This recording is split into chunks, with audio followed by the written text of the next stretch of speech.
Shalom, peuple de Dieu.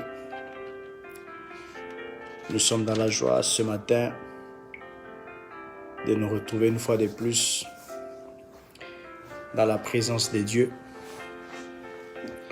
Nous sommes dans la joie d'être en vie, d'être ensemble. Et nous bénissons le Seigneur pour cette grande opportunité qu'il vient de nous offrir, d'entrer dans sa présence, l'opportunité qui nous permet d'être en vie, l'opportunité qui nous permet d'être en bonne santé, l'opportunité qui nous permet de communier. Et il n'y a que Dieu qui peut nous donner une telle force, il n'y a que Dieu qui peut nous donner une telle grâce, il n'y a que Dieu qui peut nous permettre d'avoir ce temps. Nous le bénissons, nous bénissons Dieu parce qu'il vous protège aussi. Pendant cette période difficile, nous croyons que la grâce de Dieu est toujours sur nous. Je vais prier, recommander nos cœurs, recommander nos esprits, recommander ce moment entre les mains de Dieu. Je sais que nous n'avons pas beaucoup de temps. Parfois, suivre un enseignement, une prédication, un culte à partir de la maison, c'est pas chose facile. Il y a plein de choses qui se passent autour de nous. Il y a des choses que nous devons faire. Et du coup, donc, nous devons vraiment être très précis et afin de permettre à tout le monde de maximiser, d'avoir la chance ou la grâce d'écouter ce que vraiment Dieu veut dire. Seigneur, je te dis merci parce que c'est toi qui permets à tes enfants de se retrouver autour de ta parole afin de l'écouter, afin de communier.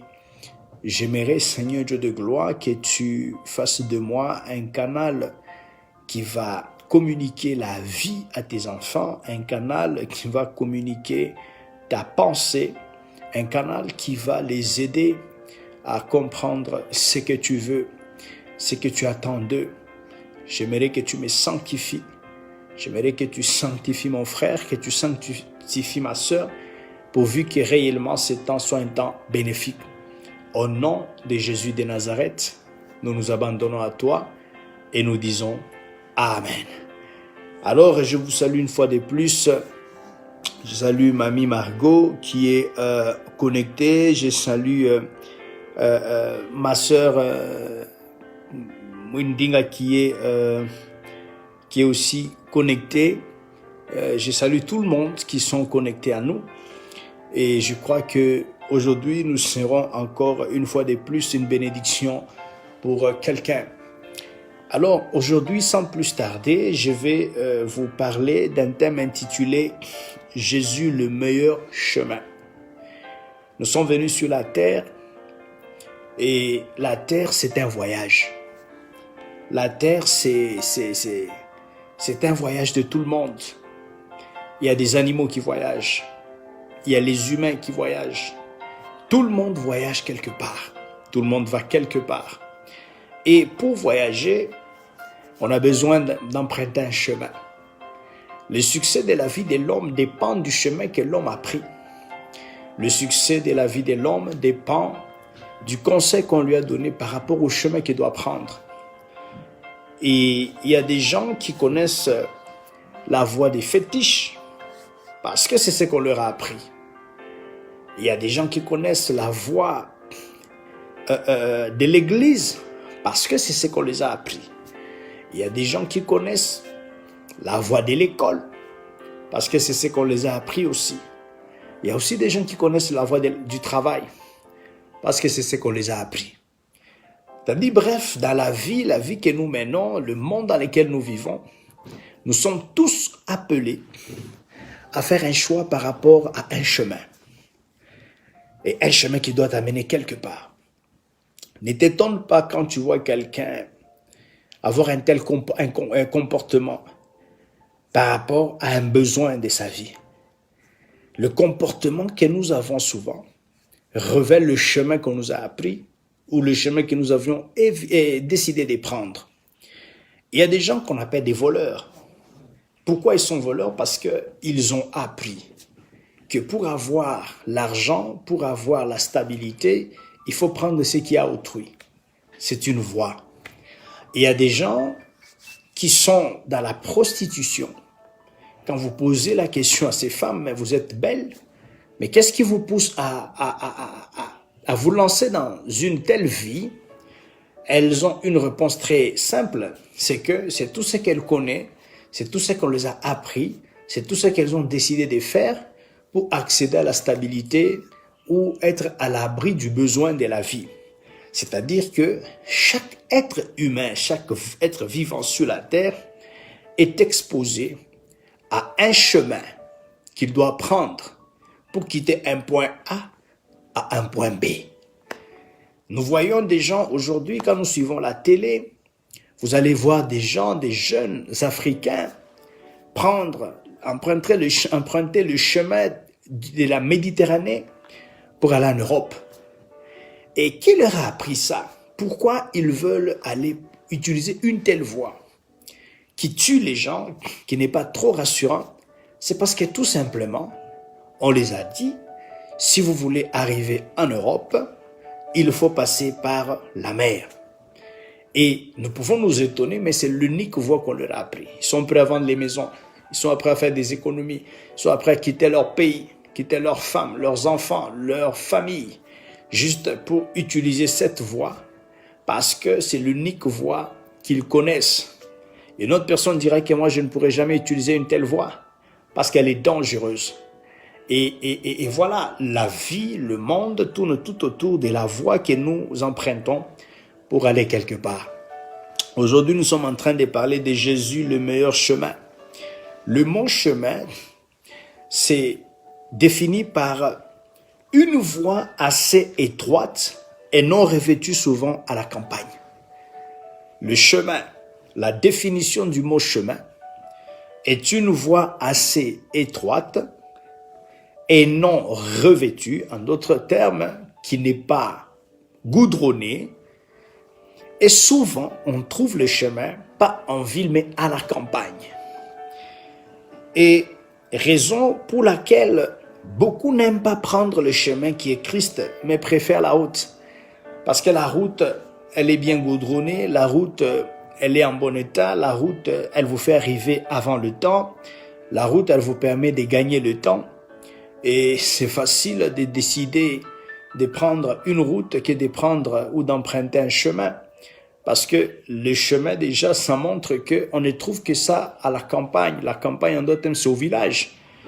On ne trouve jamais un chemin en pleine ville, mais on ne trouve ça que dans les villages. Donc, c'est là qu'on, par cette définition, on comprend pourquoi beaucoup de gens préfèrent prendre la route, préfèrent prendre des voies qui ne sont pas chrétiennes, qui ne sont pas catholiques, pour avoir accès à ce dont ils cherchent. Et nous sommes dans le livre de Jean, chapitre 14. C'est là que nous allons tirer notre pensée. C'est là que nous allons trouver notre verset de base. Jean, chapitre 14. Le verset 6. Jean 14, le verset 6. La Bible dit, Jésus lui dit, « Je suis le chemin, la vérité et la vie. Nul ne vient au Père que par moi. » Jésus lui dit. L'autre fois, Jésus s'est adressé à un disciple. Aujourd'hui, il s'adresse à toi. Jésus ne lui dit pas, mais Jésus te dit qu'il est le chemin, il est la vie et il est la vérité. C'est-à-dire que le chemin que vous fouillez, le chemin qui n'est pas goudronné, le chemin qui n'est pas bon, qu'on ne trouve pas en ville, qu'on ne trouve que dans des campagnes, Jésus s'identifie par rapport à ça. Au fait, le chemin a trois avantages. Le premier avantage, c'est que Dieu lui-même, celui qui nous a créés, s'identifie par rapport au chemin. Deuxième avantage, c'est que les chemins que nous fouillons, que nous n'aimons pas, qui ne sont pas goudronnés, détiennent des informations qui sont vraies. C'est pourquoi Jésus dit, je suis le chemin, la vérité. C'est-à-dire que les informations que vous trouvez sur son chemin sont vraies, ne sont pas fausses. Et puis, troisième chose, Jésus dit que je suis la vie. C'est-à-dire les chemins, les choses que nous trouvons sur ce chemin, ce n'est pas pour amener la mort, ne sont pas pour nous détruire, mais c'est pour nous communiquer la vie. Voici les trois avantages que nous trouvons vraiment sur le chemin. Mais une autre chose qui est intéressante sur le chemin de la campagne, c'est que c'est une voie qui est dotée de panneaux de signalisation. Sur le chemin qui est Jésus-Christ, il y a aussi des signes, il y a aussi des messages que Dieu nous lance afin de nous faire éviter des accidents, afin de nous donner une idée sur ce qui se passe autour de nous, afin de nous donner la connaissance du temps. Ça, c'est quelque chose de très particulier. Regardez ce que Proverbe dit. Je sais que peut-être beaucoup de gens n'ont pas encore compris vraiment ce que je vais, là où nous allons, mais très bientôt vous allez comprendre là où nous allons. Proverbe chapitre 12. Quand nous lisons Proverbe chapitre 12, nous sommes en train de mettre les bases à notre exhortation ou enseignement d'aujourd'hui. Proverbe chapitre 12, le verset 14. La Bible dit,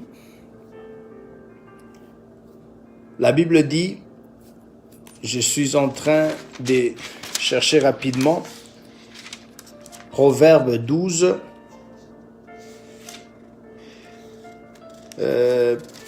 Proverbe 12, je suis en train de chercher rapidement, je m'excuse, c'est Proverbe 14, le verset 12. La Bible dit, telle voie paraît droite à un homme, mais son issue, c'est la voie de la mort. Telle voie paraît droite à un homme, mais son issue, c'est la voie de la mort. Il y a des voies parfois qui se présentent devant nous. La voie de la corruption, parce que tu penses que pour devenir riche, t'enrichir rapidement, tu dois vraiment vivre ou voler, te lancer dans des choses qui ne sont pas correctes. La Bible dit, telle voie paraît correcte devant l'homme, mais son issue, c'est la voie de la mort. C'est-à-dire qu'il y a des voies qui nous lancent des faux messages. Il y a des voies qui nous lancent des messages erronés. Il y a des voies qui sont corrompues. Mais Jésus lui dit, je suis le chemin, je suis la vérité, et puis je suis la vie. C'est-à-dire les messages que je vous donne, ce sont des vrais messages. La différence entre moi et les autres voies, c'est que chez moi, tout ce que vous allez trouver comme message sur les panneaux de signalisation, ce sont des vrais messages. Ce ne sont pas des messages qui sont faux. Aujourd'hui, l'homme est victime des mensonges qu'il lit dans sa vie. Aujourd'hui, l'homme est victime des mensonges qui se présentent devant lui. Un homme qui est venu dans ta vie, qui s'est bien habillé, qui roulait une belle voiture, qui sentait un bon parfum, qui avait un bon travail, l'ensemble de ces choses transmettent un message. Le message que la vie de cet homme lance, c'est que c'est un homme stable, c'est un homme capable de te prendre en charge, c'est un homme qui est assis dans la vie. Et beaucoup de gens se sont laissés séduire par ce genre de messages. Elles ont abandonné ce qu'elles faisaient parce qu'il y a quelqu'un qui lui présente une voie de bonheur, de stabilité et de gloire. Mais c'est après avoir se lancé dans une telle voie que beaucoup de femmes, quand on leur pose la question, elles disent, si c'était à refaire, je ne pouvais jamais entrer dans la vie de cet homme. Chez les hommes aussi, même, tu vois une belle femme, elle représente la stabilité, elle représente la famille idéale. Tu t'es dit que si j'épouse cette femme, je serai bien dans ma vie. Mais aujourd'hui, beaucoup, quand vous leur posez la même question, ils vont vous dire que si c'était à refaire, je ne pouvais jamais épouser cette femme. C'est-à-dire que la femme transmettait un message mais qui était faux. La femme transmettait un message qui n'était pas vrai. C'était quoi le message? Voici la femme idéale. Voici la mère des enfants. Voici le bonheur. Parce que la Bible dit, celui qui trouve une femme trouve le bonheur. Mais une fois dedans, c'est là que tu te rends compte que c'était pas un bon message. C'était un faux message qui m'a mis sur cette piste, sur cette voie. Et aujourd'hui, je suis devenu malheureux. Mais même avec certains pays, combien de gens que nous avons vus, que ce soit en Europe, que ce soit dans certains pays, ils ont dit que on a démissionné de nos emplois, on a quitté nos pays parce que ici, ça montrait vraiment que c'était bien de vivre ici, ça donnait un message d'espoir. Mais une fois dans le pays, ils se rendent compte que c'était pas ça. C'est-à-dire que la France transmet un message, mais parfois qui est faux. Les États-Unis transmettent un message, mais parfois qui est faux. L'Allemagne transmet un message, mais parfois qui est faux. Certains pays africains lancent certains messages qui paraissent faux, mais en réalité, ce sont de vrais messages. Nous quittons le Cameroun, nous quittons, je sais pas moi, le Togo, parce que c'est l'Afrique, c'est pas beau. Mais c'est là que Dieu nous voit pour nous bénir. C'est là que Dieu nous voit pour nous stabiliser. Alors, toutes ces choses-là, tout ce que vous voyez devant vous, ça représente des messages. Regardez Ève. La Bible dit, lorsque le diable est allé vers Ève, il dit à Ève, si vous mangez le fruit de cet arbre, vous n'allez pas mourir, mais vous allez connaître, vous aurez la connaissance du bien et du mal. Mes frères, Ève a pris le fruit, elle a mangé parce qu'elle voulait que son esprit s'ouvre. Mais c'était une fausse voie sur laquelle le diable les a mis afin de les tuer spirituellement. Il y a des gens aujourd'hui qui se sont lancés dans des situations compliquées parce que tout simplement, ils ont vu que le chemin qui était devant eux était le bon chemin. Telle voie paraît juste à l'homme, mais son issue, c'est la mort. Son issue, c'est les pleurs. Son issue, c'est la souffrance. Moi, je viens te dire ce matin que Jésus est le vrai chemin et le meilleur chemin à prendre. Parce que lui, il ne ment pas. Lui, il communique la vie. Tous les messages que Jésus nous donne, ce sont des vrais messages. Ce sont des messages qui nous mènent à destination. Il y a des gens qui se sont lancés sur des chemins. Aujourd'hui, ils ont du mal à retourner. Parce que tout simplement, le message qu'ils ont vu par rapport à ces chemins-là était faux. Tu as perdu le temps, tu as perdu ton argent, tu as perdu tout ce que tu avais et aujourd'hui tu es devenu malheureux. La Bible dit la femme qui perdait le sang pendant 12 ans. Pourquoi elle a perdu tout ce qu'elle avait? La Bible dit qu'elle a perdu tout ce qu'elle avait dans les mains de plusieurs médecins.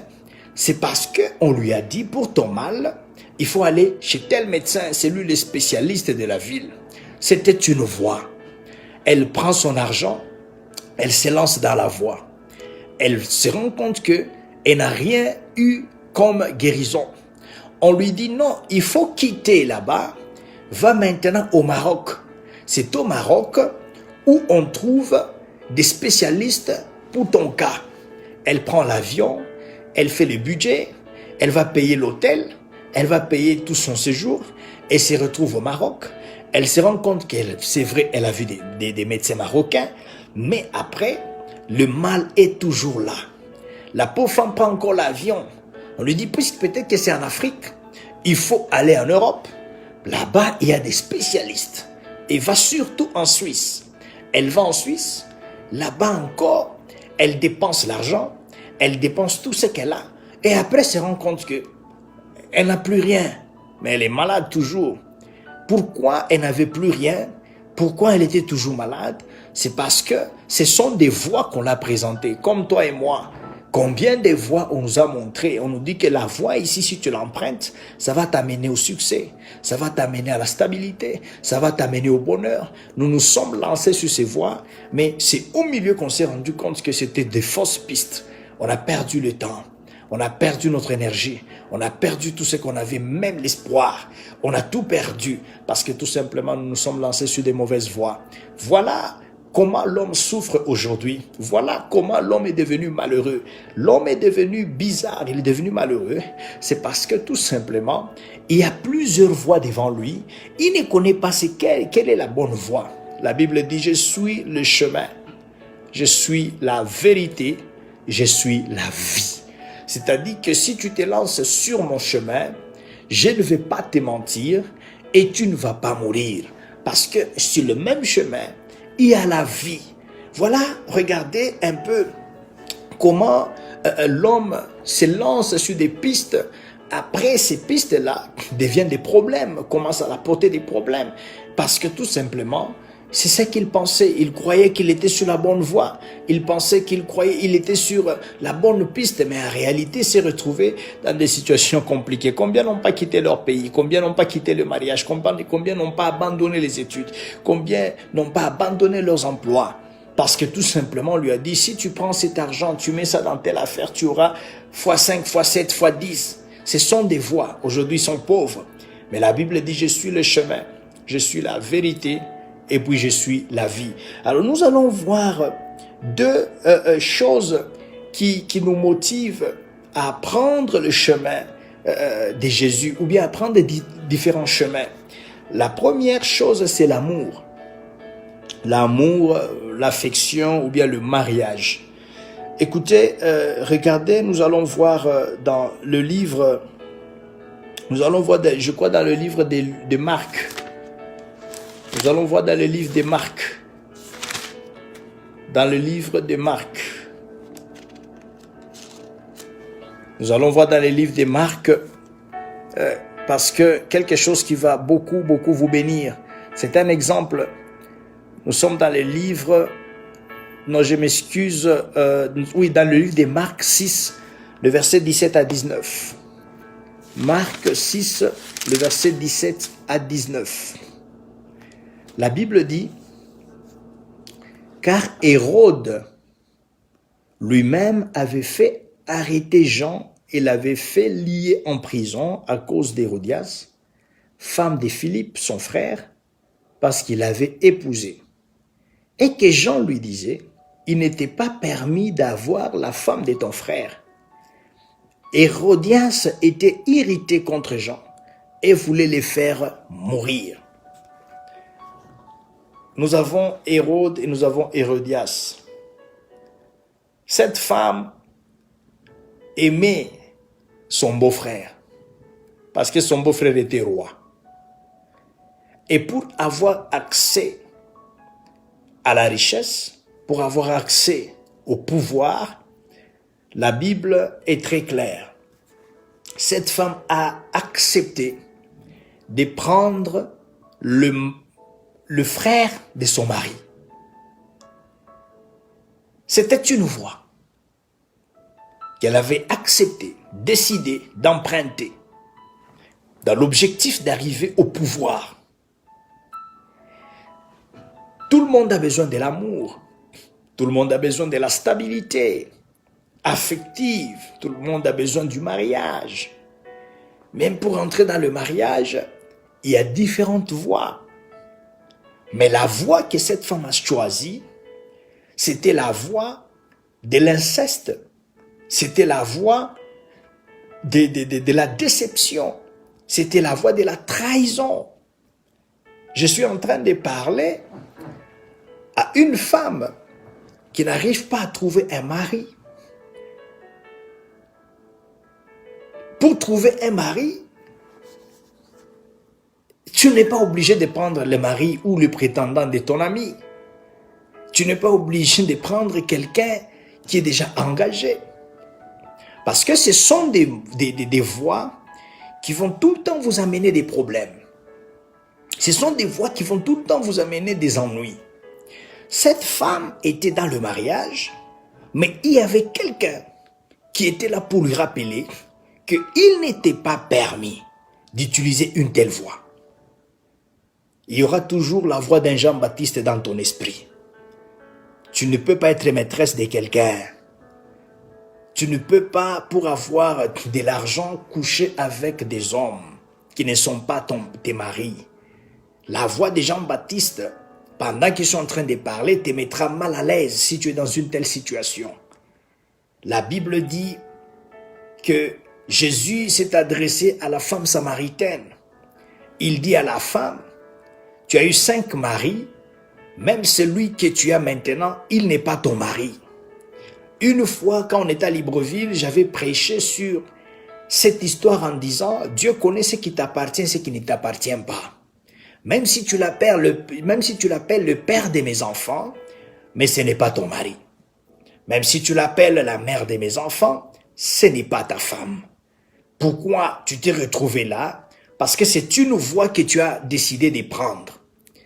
Mieux vaut vivre dans la paix que de vivre avec un bien qui n'est pas à toi, que de vivre avec un bien qui ne t'appartient pas. C'est illégal. Elle était reine, mais illégale.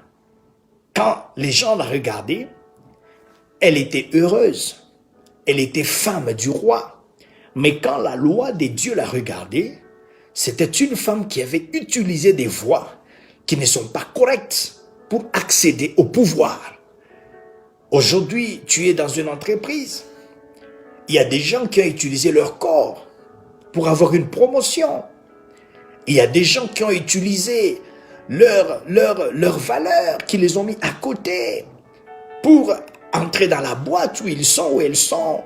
Il y a des gens qui ont accepté de devenir des homosexuels parce que tout simplement, il a besoin de la faveur. Il y a des gens aujourd'hui qui se sont lancés sur des voies qui ne sont pas correctes. C'était le cas de cette femme. La Bible dit, il y avait une affaire du mariage. Pourquoi je parle du mariage? Parce que c'est quelque chose qui préoccupe tout le monde. On veut être aimé, on veut aimer, on veut être dans un couple. Mais c'est pas mauvais d'entrer dans cette histoire. Mais quelle est la voie que tu utilises? Quel est le chemin que tu utilises? La Bible dit, je suis le chemin, je suis la vérité, je suis la vie. C'est-à-dire, si aujourd'hui tu acceptes de te lancer sur le chemin de Christ, quel que soit ton âge, le chemin-là ne pourra jamais te mentir. Quel que soit ton âge, ce chemin-là ne pourra jamais t'envoyer dans une voie de la mort. Parce que tout simplement, ce sont les 3 choses que nous trouvons sur le chemin de Jésus. Je suis le chemin, je suis la vérité et je suis la vie. Il y a des choses qu'on nous a données comme étant des informations, mais en réalité, c'était pour nous prendre la paix. Nous avons ce que nous cherchions, mais on n'a plus de paix. Parce qu'en réalité, la voie que nous avons utilisée n'était pas la bonne voie. Commence à revoir ta vie. Sur quel chemin es-tu? Quel chemin as-tu emprunté pour avoir accès à la maison que tu as? Pour accéder au terrain que tu as? Pour accéder aux connaissances que tu as, au milieu que tu as, que tu fréquentes? Quel est le chemin que tu as utilisé? Quel est le chemin que tu as emprunté? En tant qu'enfant de Dieu, Jésus dit que moi je suis le chemin. Est-ce que tu es passé par Jésus? Est-ce que tu as emprunté la voie de Jésus ou bien tu as emprunté d'autres voies? Ça c'est une question. Regardez, David qui était roi, David qui aimait les femmes, un jour il s'est retrouvé dans la même situation. Il a pris la femme d'un de ses militaires pour la garder pour lui. Il va même tuer, au point de tuer cet homme-là. La Bible dit que ce que David a fait déplut à l'Éternel. Devant les hommes, c'était la femme du roi. Mais la voie qu'il avait utilisée n'était pas la bonne. N'était pas la bonne parce qu'il a pris la femme d'autrui. Est-ce que tu as pris quelque chose d'autrui? Est-ce que tu as pris quelque chose qui ne t'appartient pas? Aujourd'hui, nous pouvons dire que voilà, il est béni, elle est bénie. Mais est-ce que vraiment la chose que tu as appartient à quelqu'un? Il y a quelqu'un qui parle derrière ça. Il y a des choses que vous devez comprendre. Il y a des choses que vous devez comprendre en tant qu'enfant de Dieu. Il n'y a pas une chose qui surpasse la paix avec sa conscience.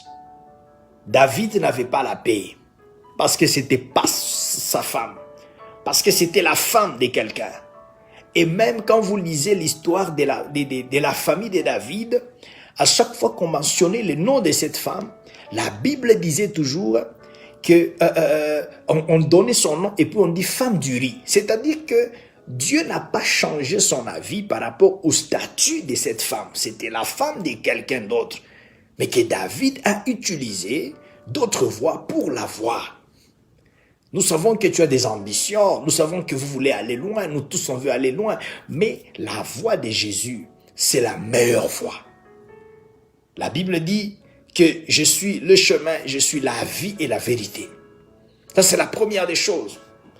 La première des choses qui nous motive à nous lancer sur une voie, à prendre une décision par rapport à une voie. Ça, c'est quelque chose que nous devons tous comprendre. Je suis loin de ma famille. Je suis loin de ceux qui me connaissent. Mais quelles sont les voies que tu utilises pour accéder à ce que tu cherches? Quelles sont les voies que tu utilises pour avoir accès à certaines choses de la vie?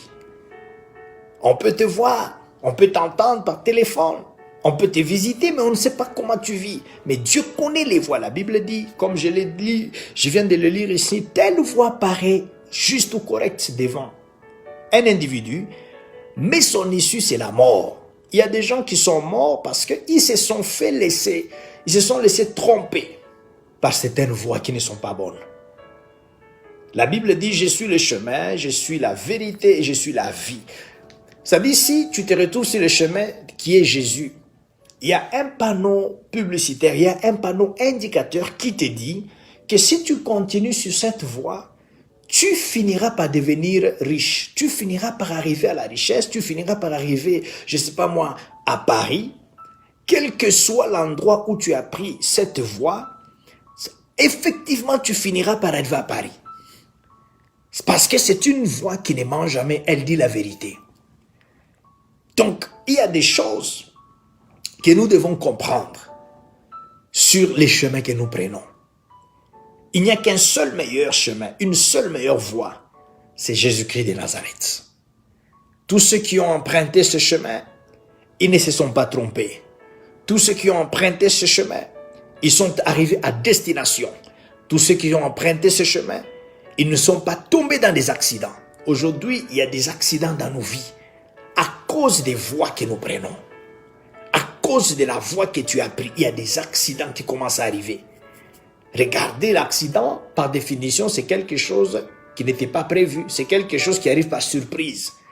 C'est ça l'accident. Mais sur la voie de Jésus, il n'y a pas d'accident. Parce que ça ne prévoit pas ça. L'unique avantage de cette voie, c'est que ça t'amène à destination, ça te dit la vérité. Voilà un peu la première des choses. La deuxième motivation, c'est qui nous pousse à nous lancer sur une voie, c'est la richesse et le pouvoir. Tout le monde veut être riche, tout le monde veut avoir le pouvoir. Mais quelles sont les voies que nous utilisons? Regardez dans Luc. Luc chapitre 4. Luc chapitre 4. Mieux vaut être en paix avec soi-même. Luc chapitre 4, le verset 1 à 7. Écoutez ce que la Bible dit. Jésus, rempli du Saint-Esprit, revint du Jourdain et il fut conduit par l'Esprit dans le désert, où il fut tenté par le diable pendant 40 jours. Il ne mangea rien durant ces jours-là, et après ils furent écoulés et il eut faim. Le diable lui dit, « Si tu es fils de Dieu, ordonne à cette pierre qu'elle devienne du pain. » Jésus lui répondit, « Il est écrit, l'homme ne vivra pas de pain seulement. » Le diable, l'ayant élevé, lui montra en un instant tous les royaumes de la terre, et lui dit, « Je te donnerai toutes ces puissances et la gloire de ce royaume, car elle m'appartient, car elle m'a été donnée, et je la donne à qui je veux. Si donc tu te prosternes devant moi, elle sera toute à toi. » C'était la voix que le diable avait proposée à Jésus. La Bible dit qu'il élève Jésus. Le diable aussi peut élever. C'est les mots que la Bible utilise. C'est-à-dire que le diable aussi peut élever quelqu'un. Je répète, c'est les mots que la Bible utilise. Il a élevé Jésus. Comme toi, tu cherches l'élévation, le diable a aussi élevé Jésus. Il a montré en un instant les royaumes ainsi que leurs richesses. Et puis il dit à Jésus, « Si donc tu te prosternes devant moi, elle sera toute à toi. » Combien des hommes sont élevés aujourd'hui par le diable? Mais il nous montre que c'est Dieu qui les a élevés. Ils nous font voir que c'est la Bible qui les ont élevés. Ils nous font voir que c'est les prières qu'ils font, les ont finalement élevés. Mais en réalité, il y a des voies que le diable les a présentées ici. La Bible dit, ces choses m'appartiennent. Et maintenant, il propose une voie.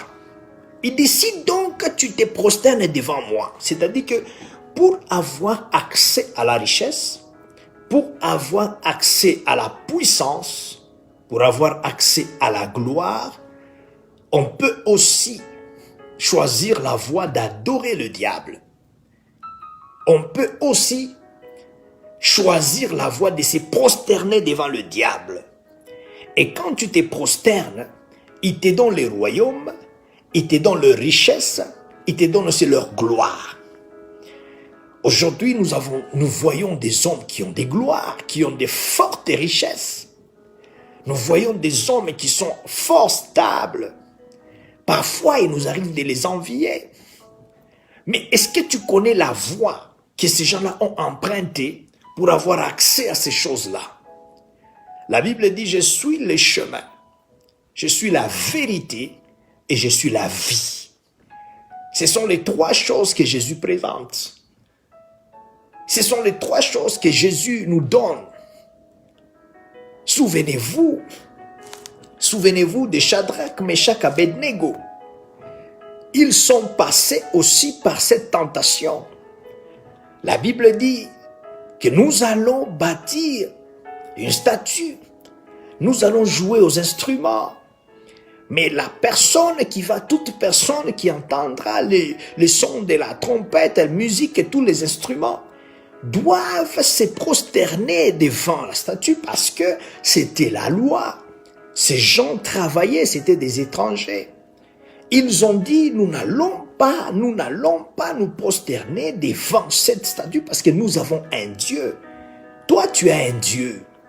Mais combien de fois tu te prosternes devant d'autres dieux pour avoir l'argent? Toi, tu as un Dieu qui est Jésus, que tu confesses tous les jours. Malgré que tu vas à l'église, mais combien de fois tu t'es prosterné devant différents dieux que le monde t'a présentés parce que tout simplement, tu veux avoir accès à la gloire, à la puissance, au pouvoir. Jésus est passé par cette pression. Il a gagné cette guerre. Si lui a gagné cette guerre, c'est que tu peux aussi la gagner. Shadrach, Meshach, Abednego ont gagné cette guerre. Voilà ce qui s'est passé. La Bible dit, Absalom avait besoin de devenir roi. Il voulait devenir roi.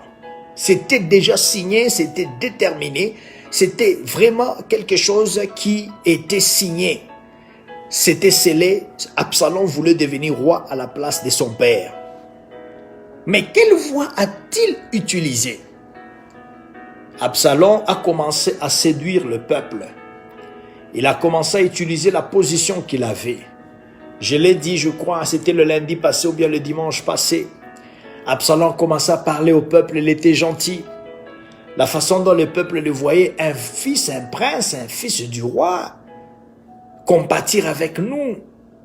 Et c'est comme ça que la Bible dit que Absalom détourna les cœurs d'Israël. Israël l'a aimé. Israël a commencé à dire qu'Absalom c'est le meilleur. Israël a commencé à dire qu'Absalom est le plus bon que son père David. Israël a commencé à oublier le bienfait de David, le bon jugement de David. Combien de fois David a mis sa vie en danger pour Israël? Israël a oublié. Parce que Salomon et Absalom avaient décidé de devenir roi. Israël ne savait pas que les voies qu'Absalom utilisait n'étaient pas légales. Mais Dieu savait. Dieu savait. On peut dire que tu es député, comme on voit aujourd'hui les députés, les politiciens, tout ce qu'ils utilisent comme voie là pour arriver là-bas. Nous, on dit que bon, voilà, il est gentil, il nous fait des cadeaux. Et surtout comme en Afrique, là, vraiment, nous, on est toujours victime des t-shirts qu'on nous a toujours donnés. Et c'est pas moins 5 000 francs, on est content. Mais après, une fois que quelqu'un accède au pouvoir, il oublie. Ce sont des voies qu'ils utilisent pour nous séduire. Mais Dieu connaît qui ment et qui dit la vérité. Quelles sont les voies que tu utilises pour accéder au pouvoir? Est-ce que tu utilises les fétiches? Est-ce que tu utilises l'occultisme? Nous voyons seulement l'argent, nous voyons seulement la stabilité, mais en réalité, il y a des gens qui utilisent des voies qui ne sont pas correctes. Il y a des gens qui ont accepté de devenir les maîtresses de leur patron. Tu es devenu comme un objet sexuel. À chaque fois qu'il a besoin de se soulager sexuellement, il sait que j'ai quelqu'un parce que je lui ai donné une position. Quand tu quittes le boulot, nous on pense que bon voilà, elle est bien, ou bien tu quittes le boulot, il est bien. Mais en réalité, tu as déjà pris d'autres voies qui ne sont pas correctes. Quelles sont les voies que tu utilises pour accéder à la richesse? La Bible dit, regarde le royaume, regarde leur richesse, regarde leur gloire. Toutes ces choses m'ont été données. Le diable se permet même de mentir à Jésus lui-même, qui est Dieu, c'est lui qui a créé. C'est comme tu arrives chez toi, tu trouves quelqu'un qui te dit que regarde cette maison, qui est ta maison, regarde les véhicules qui sont tes véhicules, regarde la beauté, tout ça, ça m'appartient. Si tu m'adores, je te donne ça. C'est ce que le diable a fait, le niveau du mensonge. Si il ment à celui-même qui a créé ces choses-là, maintenant combien plus forte raison, toi et moi? Il te montre les missions de service. Il te montre le monde. Là où tout le monde se bat pour rentrer. On doit économiser pendant une année. Il te dit que toi, c'est juste une signature. Tu vas en mission là-bas. 2 semaines. En mission 4 jours. Mais seulement donne-moi ton corps. Donne-moi ce que tu as de précieux. Mais le corps que tu donnes, c'est le temple du Saint-Esprit. Que tu donnes sans le savoir. C'est ton âme que tu vends sans le savoir. Parce que tu as besoin du pouvoir. Tu veux parler et les gens tremblent. Tu veux prendre des décisions et les choses arrivent. C'était le cas d'Absalom. Il a voulu utiliser des voies qui n'étaient pas correctes pour vraiment voler la royauté de son père. Mais Dieu voyait, Dieu était au courant de ça. Dieu savait. Un autre exemple, nous parlons d'Akab et de Jézabel. La Bible dit qu'ils avaient un voisin, c'était un petit voisin qui s'appelait Naboth. Naboth avait une vigne qui était juste à côté du palais royal. La Bible dit qu'un jour Akab est allé voir Naboth, son voisin. Il lui dit, Naboth, j'ai besoin de faire un petit potager. Est-ce que tu peux me céder ton jardin? Je vais le raser et faire de ça ce que moi je veux, établir mon projet. Naboth dit, je ne peux pas te vendre ça. Je suis pauvre. Je n'ai rien, mais je ne peux pas te vendre ça. Parce que ça appartient à mes parents. Ça appartient à mes pères.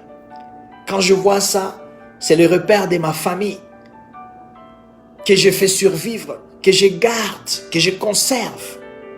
La Bible dit que le roi est rentré chez lui à la maison, il était triste. Sa femme lui pose la question, mais pourquoi tu ne manges pas? Mais pourquoi es-tu triste?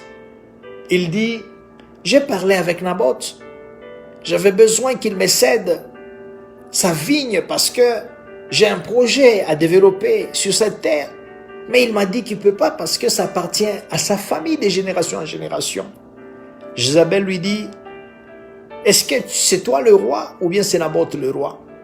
Et la femme lui dit, moi je vais te donner ce que Naboth n'a pas pu te donner. La Bible dit qu'elle a écrit une lettre. Dans la lettre, elle dit, nous allons décréter un jeûne. Vous allez mettre Naboth devant. Et vous allez amener des hommes sans valeur autour de lui. Et ils vont l'accuser qu'il a blasphémé contre Dieu. Vous allez les lapider. Et quand il va mourir, faites-moi savoir. La Bible dit que les hommes qui travaillaient pour Akab ont mis en exécution, ils ont accompli les désirs ou le plan de la reine. Naboth est mort. Lorsque Naboth est mort, la reine dit à son mari, va maintenant dans le champ de Naboth car il est mort. Akab a pris le champ, mais par des voies qui n'étaient pas correctes. Une fois dans le champ, la Bible dit que Dieu envoie Élie, les Tishbites. Élie arrive, Akab qui n'aimait pas déjà Élie, il lui dit, toi mon ennemi, tu es venu me rencontrer. Pourquoi donc? Akab dit, Élie lui dit, je suis venu te dire que de la même façon que le sang de Naboth a coulé, c'est comme ça que ton sang va couler et ce sont les chiens qui vont les lécher. Parce que ce que vous venez de faire est quelque chose d'illégal. Il avait besoin du pouvoir, il avait besoin des avoirs. Il voulait à tout prix avoir ces champs-là. C'est comme toi et moi. Tu as déjà une maison, mais tu as besoin d'une autre maison. Tu as une voiture, tu as besoin d'une autre voiture. Il y a des gens, ils veulent que toutes les femmes deviennent ses femmes à lui. Tous les hommes deviennent ses hommes à lui. C'est bien beau, ce sont des bons besoins. Mais les voies que nous utilisons, aujourd'hui tu es satisfait, mais c'est illégal. Tu ne peux pas avoir plusieurs partenaires. Tu ne peux pas tromper, tu ne peux pas escroquer les gens, utiliser ton pouvoir pour récupérer ce qui est à eux.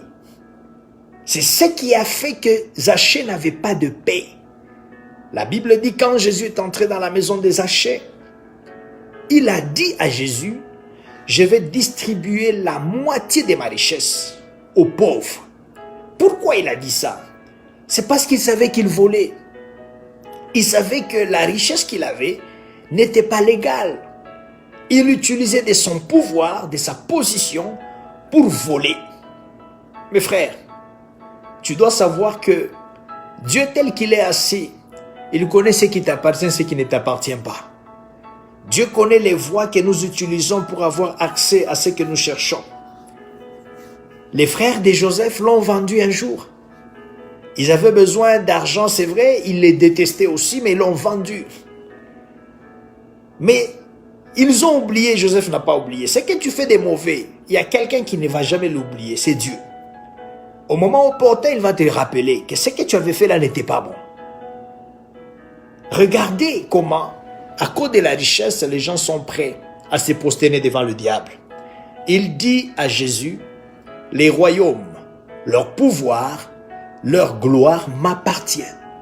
Si tu te prosternes seulement devant moi, moi je te donnerai ça.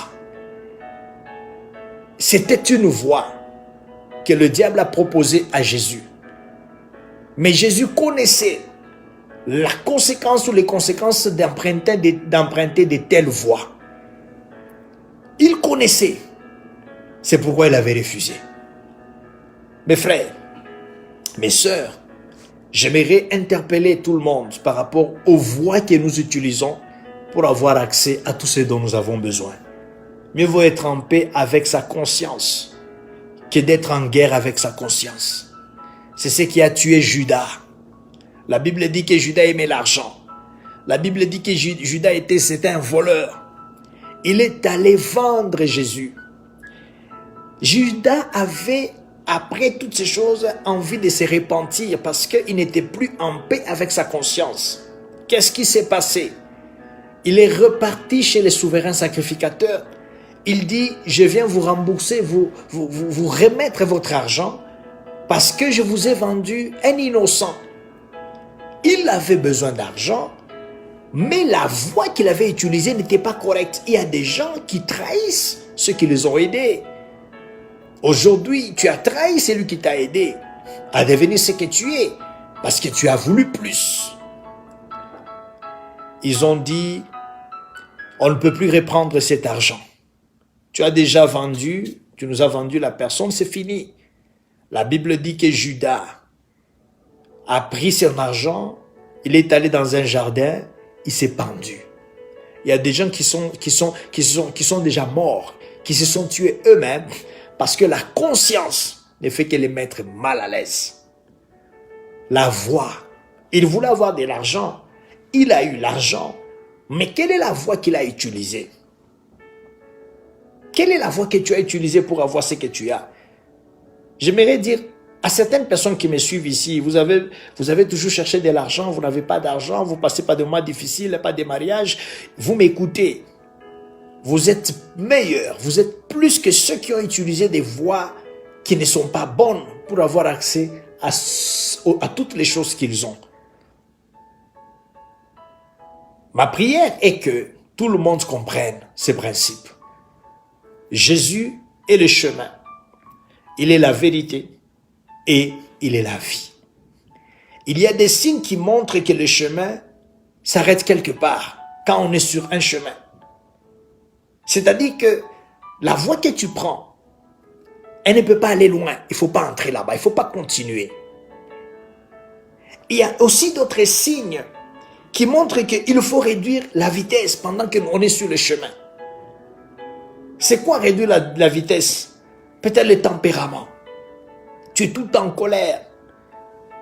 Tu as tout le temps des soupçons, tu as tout le temps des soucis. Dieu dit qu'il faut diminuer ces choses-là.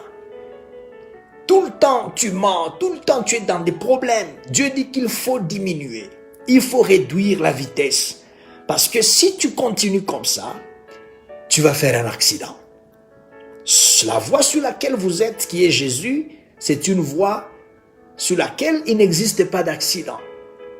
Alors, il faut respecter les consignes que vous voyez. C'est comme ce que nous voyons sur nos routes. On dit qu'ici, c'est sens unique, ne va pas là-bas, ne va pas là-bas. Si tu entres là, tu vas te cogner avec une autre voiture. Jésus aussi nous demande la fidélité, Jésus nous demande le respect des consignes. Il faut réduire la vitesse. Tu as besoin d'argent, mais tu veux aller plus vite.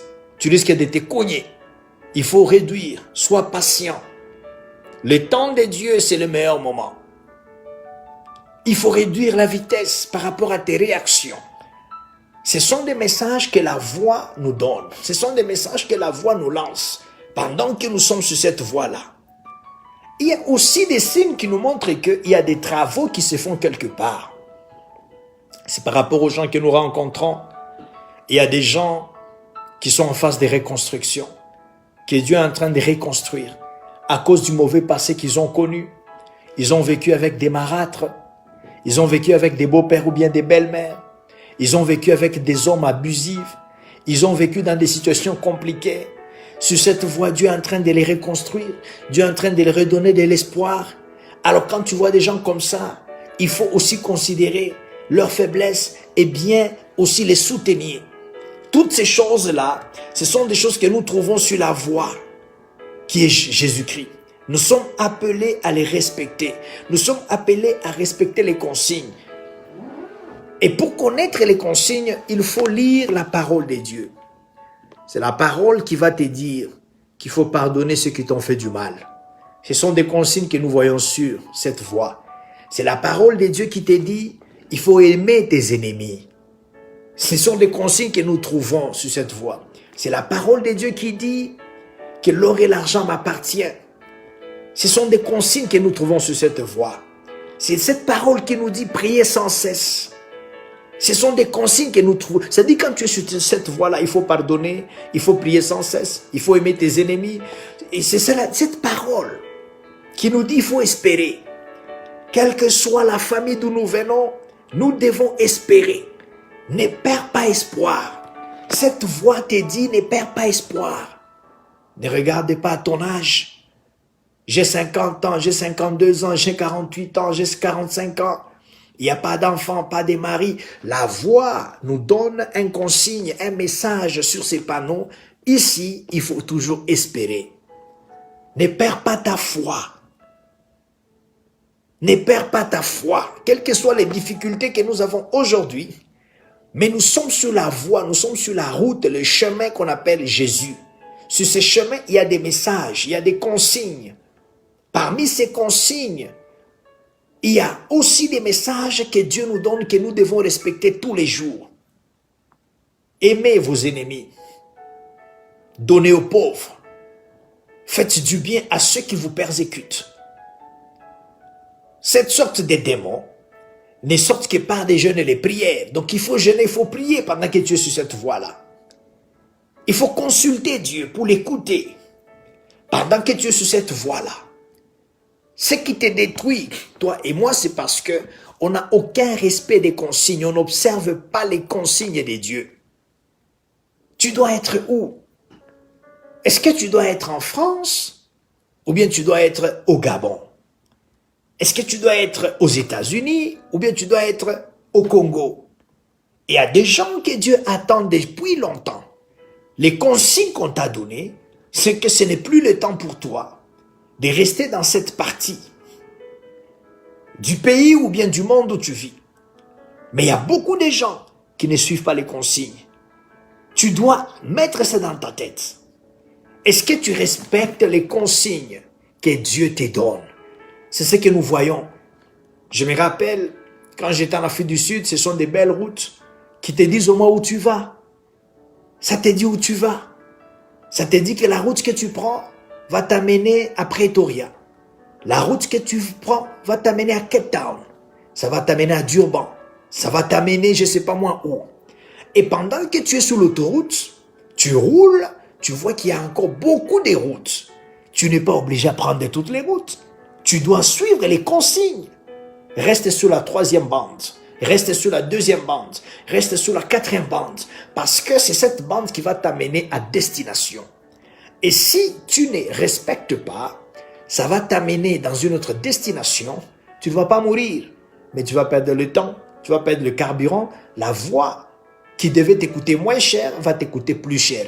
À cause de la désobéissance de beaucoup de gens, ils ont perdu beaucoup de temps et aussi ils se sont retrouvés dans une situation où maintenant les choses ne sont plus bonnes pour eux. Regarde comment l'âge a avancé. Parce que tout simplement, quand Dieu te disait, ne te lance pas dans la vie, dans cette voie avec cet homme. Il t'a pris 7 ans de ta vie, il t'a pris 5 ans, 4 ans de ta vie. Parce que tu n'as pas respecté les consignes de la route. Tu as voulu faire comme les autres. Regarde comment ta vie, elle est aujourd'hui. Pas parce qu'il y a des démons, mais parce que toi-même, tu n'as pas respecté les consignes. C'est pourquoi la Bible parle des brebis égarées. Ils se sont égarés de quoi? De la voie. La Bible dit qu'il a laissé les 99 brebis pour aller chercher l'unique brebis qui s'est égarée. Il est parti, il a récupéré pour la ramener. Et c'était une grande joie. Il y a une grande joie dans le ciel quand quelqu'un se retrouve sur la bonne voie. Sur la voie qui est Jésus. Je suis le chemin, la vérité et la vie. C'est comme ça qu'il se présente. C'est lui le chemin qui va t'amener à destination. Tu veux aller dans la richesse, Jésus est le chemin. Tu veux aller dans la stabilité, Jésus est le chemin. Moi, mon père était mort. Il est mort, il ne nous a rien laissé de grand. Parce qu'il était très malade, les choses ne se passaient pas bien pour lui. Mais je voulais à tout prix aller à l'école. Je suis resté sur le chemin qui est Jésus. Un jour, ce chemin m'a amené à l'université. Aujourd'hui, ça n'écrit pas sur mon visage que j'ai connu 9 ans de chômage après l'obtention de mon bac pour entrer à l'université.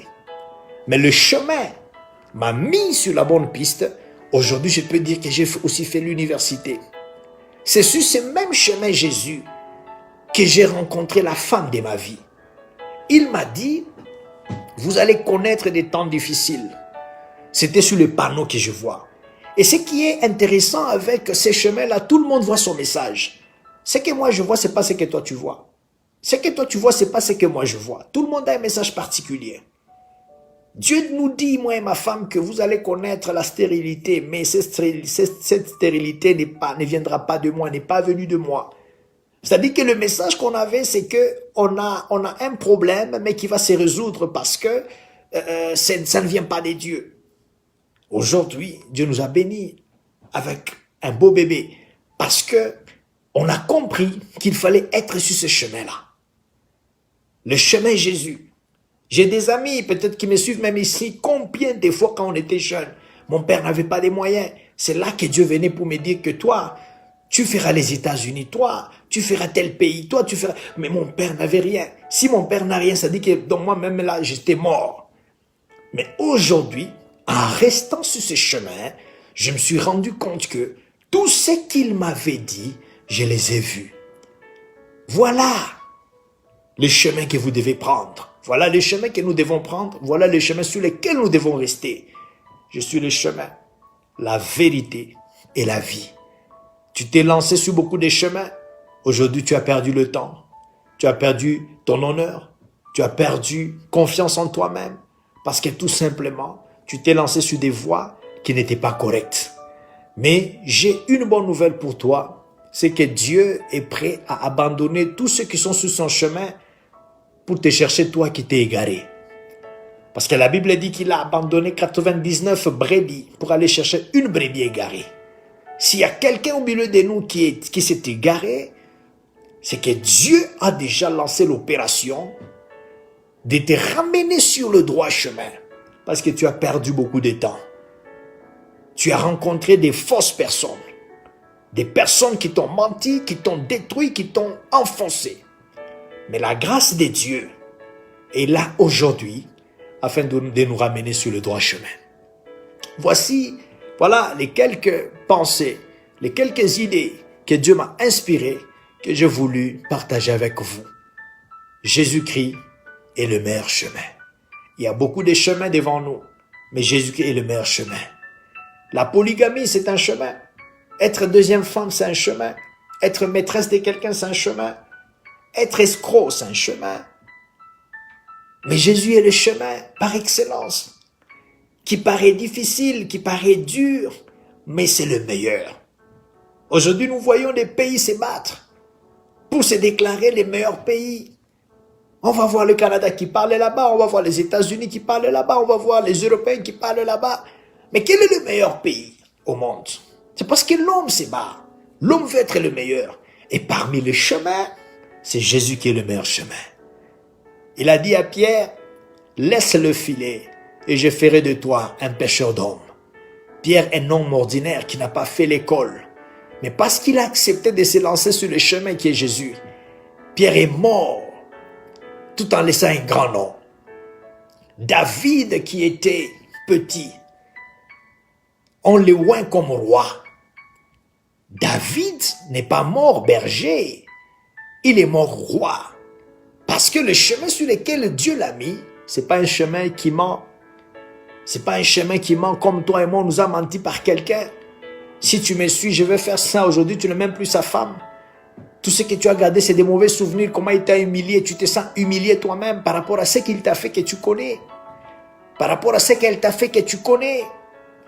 Mais après, quand Dieu a pris David, qui était un petit garçon, la Bible dit c'était un petit garçon. David est mort dans sa vieillesse, pas en brousse, mais dans le palais royal. Parce que le chemin sur lequel il s'est retrouvé, c'est un chemin qui dit la vérité. Sur quel chemin vous vous lancez? Il est temps de réfléchir, il est temps de revoir ses voies, il est temps de... Même si tu as des plaisirs sexuels, aussi longtemps que tu les fais en dehors du mariage, c'est quelque chose qui est illégal. Il est grand temps de penser à une chose. Même si l'œil de l'homme ne me voit pas, l'œil de Dieu me voit. Nous devons arranger avec Dieu. Nous tous, nous devons arranger avec Dieu. Nous devons quitter l'illégalité. Nous devons nous battre pour être légal. Nous devons quitter les fraudes, les voies frauduleuses. Parce que Dieu veut nous amener loin. Voilà le message que Dieu m'a mis à cœur afin de partager avec vous. Cette période de confinement, c'est une période aussi de revoir nos voies. Que Dieu nous aide à être dans de bonnes voies. Ma prière est que Dieu vous bénisse et que tout le monde soit dans la paix avec lui-même et avec son Créateur. Souvenez-vous du monde entier qui passe par des moments difficiles. Il y a des pays endeuillés. Nous-mêmes, nous vivons maintenant, moi et ma femme, dans un pays, le pays le plus endeuillé au monde. Priez pour ces pays. Priez pour la France, priez pour l'Italie, priez pour les pays africains. C'est une période où nous tous, nous sommes des intercesseurs, afin que les hommes et les femmes soient vraiment sous la protection divine. Au nom de Jésus, que Dieu vous garde, que Dieu vous protège et que Dieu vous bénisse. Nous allons nous retrouver demain pour notre enseignement à 18h, heure de Libreville, 11h, heure de Utah. Que mon Dieu vous bénisse. Maman Nicole, que Dieu te bénisse, ma voisine du Canada. Maman Baby, que mon Dieu te bénisse. Derrière toi, je vois Malaïka, je vois Docteur Joseph. Mamie, que mon Dieu vous bénisse. Évangéliste Célé, que mon Dieu vous bénisse. Maman Allegra, la tantine de Essa, que Dieu te bénisse.